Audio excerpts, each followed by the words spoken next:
क्या तुमने कभी सोचा है एक ही क्लास में पढ़ने वाला दो स्टूडेंट कुछ साल बाद बिल्कुल अलग जिंदगी क्यों जीते हैं? एक स्टूडेंट सफल हो जाता है और दूसरा औसत जिंदगी में फंस जाता है। आखिर ऐसा क्यों होता है? क्या फर्क बुद्धि का होता है? क्या फर्क किस्मत का होता है? नहीं, असल में फर्क आदतों का होता है। कड़वी सच्चाई यह है, 90% स्टूडेंट पढ़ाई तो करते हैं लेकिन खुद को नहीं बदलते।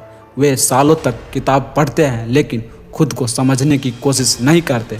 वे एग्ज़ाम की तैयारी करते हैं लेकिन ज़िंदगी की तैयारी नहीं करते, और यहीं से उनकी हार शुरू हो जाती है।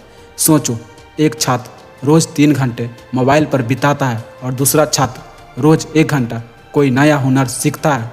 शुरुआत में दोनों एक जैसे दिखेंगे, 1 महीना बाद भी कोई फ़र्क नहीं दिखेगा, लेकिन 1 साल बाद फ़र्क दिखना शुरू होगा और 5 साल बाद दोनों की ज़िंदगी बिल्कुल अलग होगी।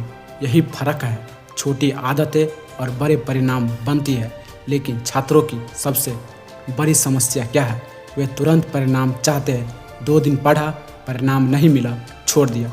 1 हफ्ता मेहनत की, सफलता नहीं मिली, हार मान ली।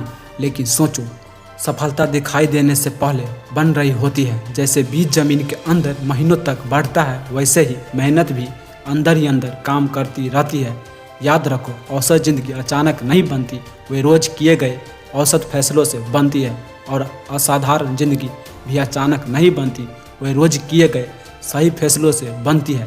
इसलिए अगर तुम उन 90% स्टूडेंट में से नहीं बनना चाहते हो तो आज से सिर्फ परीक्षा के लिए नहीं, खुद को बेहतर बनाने के लिए पढ़ो, नया हुनर सीखो, किताब पढ़ो, अच्छे लोगों के साथ रहो, और सबसे ज़रूरी बात, अपने समय की कीमत समझो, क्योंकि आने वाले 5 साल तुम्हारी पूरी ज़िंदगी तय कर सकता है कि तुम आगे जाओगे या पीछे। अगर तुम उन 10% लोगों में शामिल होना चाहते हो तो कमेंट में लिखो, मैं औसत नहीं रहूँगा। सब्सक्राइब करो द पावर।